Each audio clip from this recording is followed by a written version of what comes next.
It is the Wisconsin Vegetable Gardener Radio Show on 860 AM WNOV and W293CX 106.5. Wherever you may be listening, however you may be listening, whether on those stations or the TuneIn app or the Simple Radio app or the radio tab on the WisconsinVegetableGardener.com website or social media or anywhere in between. How healthy is your soil? This is a very important process in gardening. If you don't have healthy soil, you're not going to have healthy plants. Right. So soil is the lifeblood of your plants. Just like if you're not healthy, you're sick, you're not going to be able to function very good or perform tasks in 100% that you normally would. So let's talk about healthy soil here. Okay. So healthy soil, as we had mentioned, is good and great for your plants. It's the only thing. Yeah. Now there are some other mediums in growing. And to be honest, it took us a year or two to figure that out. We were having the first couple of years of our large garden we were doing well, and then I think it was the third year we weren't doing so well, and so we had to adjust things in our soil to help it. And we don't know everything. We learn as we go as well. We're definitely not perfect when it comes to gardening or anything in life really. So so there is no way to tell visually, and so so you can't just look at your soil and say, okay, it's this color. I mean, you might see clay or something in it. You might see that it's really gray. We'll get into that, but the ultimate answer here is invest in a soil test. You can purchase a soil test kit from the local university extension.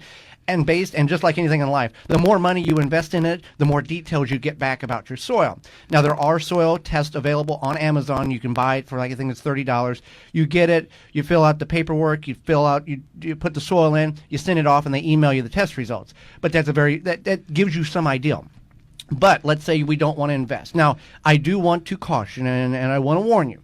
If you've been gardening in the same spot like for 67 years, you probably don't have to worry about this, but if you're a new gardener or you're gardening in a new spot or you've never gardened in that spot before, the backyard or whatever, there may be some toxicity levels of lead, arsenic, maybe an old gas station, those type of toxicities, which you can't physically look at the soil and go, yeah, that soil has lead or that soil has this. You have to have a soil test in order to figure this information out. So that's your disclaimer.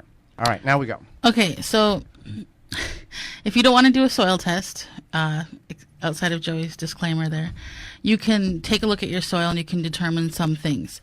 The first one is your soil nice and loose and loamy?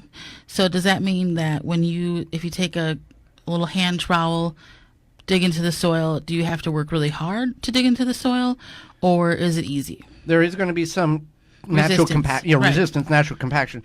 But then you take that handful of soil, ball it up in your hand, and then take your finger and tap it. Does it fall apart, or does it stay as dense as a clay that you would have your children play with? So that's one thing. There's three types of soil. There's clay soil, there's the loose and loomy soil, which we just talked about, and there's very sandy soil. So we kind of are more on the clay to loose and loomy based on how your soil is. We really don't. We don't have the sandy soil in our garden, but there are some places where it's you water it and the water just runs through just like a sieve. So those are some things. Now, if you have any of those three, you can always add amending compost. Good organic compost will help break down and feed the soil and build the microbial life and the structure of the soil back up to where it is in a good, healthy, fertile place in order for your plants to be happy to grow. Right.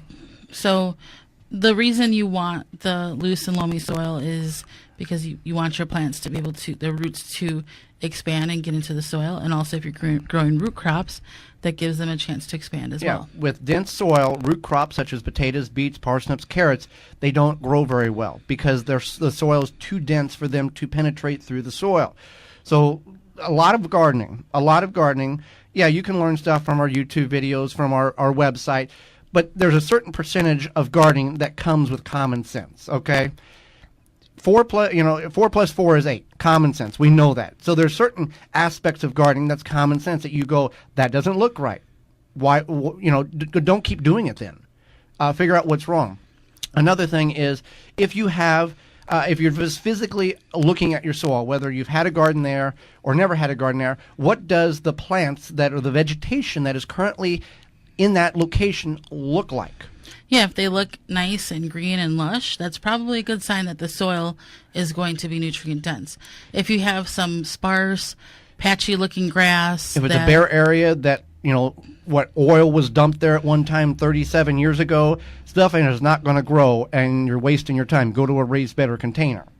Definitely. So that thing. And in addition to the lushness of the vegetation in that area, you also want to look at what insects are there. And we'll talk more about, pollinators in the second segment, but what insects are on those plants that are in that location. So speaking of what Joey just said about you might want to go to a raised bed, if you're not sure about your soil and if you don't want to invest in a soil test, you can always go to raised beds, and that's not a bad thing. It's not like you're failing or something. Upfront investment for long-term reward. Right. So it's not a bad thing to do raised beds. It's an ideal situation for a lot of people.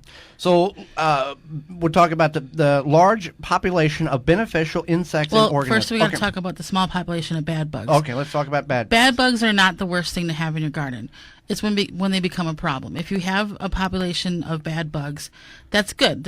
No matter what, there's gonna be bad things in your soil, and there are occasionally gonna be bad bugs in your soil. And there is kind of a benefit to having some bad bugs, because that brings in the good insects that help pollinate your plants, that help control that population of bad bugs, and you keep the good bugs in there, the good guys against the bad guys. So that's a balanced ecosystem. Right. So now we're going to move on to the large population of beneficial insects and organisms. The biggest telltale sign is worms. If you go and take a shovel full of soil about a foot down and you turn it over in various spots and you don't find any worms, that's not good. Now you can add things to your soil to make the worms come, but it's a healthy ecosystem when you see worms. You go to an agricultural farm that's been spraying chemicals for the last 37, 40, 45 years, and dig in the soil in that field, you're not going to find any life because it's all run on chemicals. Your garden shouldn't be that way. The University Extension says that if you take 1 cubic foot of soil, that's 1 foot down by 1 foot by 1 foot, a block, and open it up, you should have between 9 and 12 worms in that 1 square foot. We've done that in our garden, and we're running somewhere between 30 and 45 worms per 1 square foot because we continue to add organic matter every year. We put lots of leaves. 40, 50, 40-gallon trash can fulls of shredded and unshredded leaves, dry grass clippings, coffee grounds, anything to bring in and to feed the soil as well as feed the organisms in there. Now, there also are going to be other organisms in that soil in which you cannot see.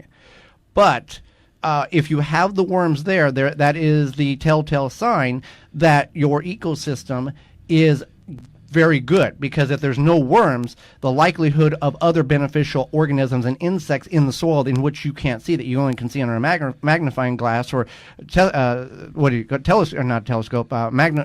that?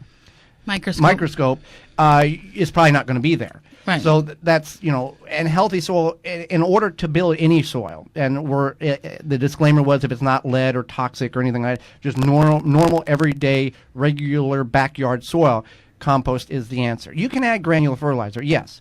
That will help feed the plants. But your overall balance of healthy building soil is compost, and a lot of it, about 1 inch every year, is really the way it's going to work. And you can take... And you don't have to till. You can simply, if you've worked the soil once, and you can just take a layer of compost, and we'll talk about this with Doug Oster next week, our guest from Philadelphia. He'll take in his backyard and put 1 inch of compost on every bed and plant in that soil bed of compost, and then over the summer, over the year, it will work itself in the ground, feed the soil, and then next year he'll bring another inch of soil and put on top of that, and he keeps building that, essentially a raised bed without walls in his garden. Right. So building your soil, knowing how healthy your soil is key. And if you have any inkling or concern that is toxic of any type of any type of thing, get it tested. It's well worth knowing, because there are some vegetables that can be grown in toxic soil that doesn't absorb that toxicity. And there also are plants that will absorb that toxicity, and then you ingest it. If you're in the Milwaukee or surrounding areas, just tune your radio to 860 AM or FM 106.5. You can also find links on our Facebook pages, The Wisconsin Vegetable Gardener and Home Canning. Our website, thewisconsinvegetablegardener.com, click on the radio tab at the top of the page. Then click on the Listen Live button and you'll have immediately access to our live program. Mobile devices work very well also. Go to your app store and download for free the TuneIn app or the Simple Radio app. Then search WNOV 860, save it to your favorites, and you can have access to our radio show live wherever you're at in the world. Our radio program will also have podcast replay under the radio tab several days following the live broadcast. You can find all of these links in the show notes below. Our show airs 9 to 10 a.m. Central Standard Time every Saturday, March through the end of October. And we want to thank our sponsors because without them, this would not be anywhere possible. You can find all of their links under the radio tab on our website at thewisconsinvegetablegardener.com. For more information, please visit thewisconsinvegetablegardener.com.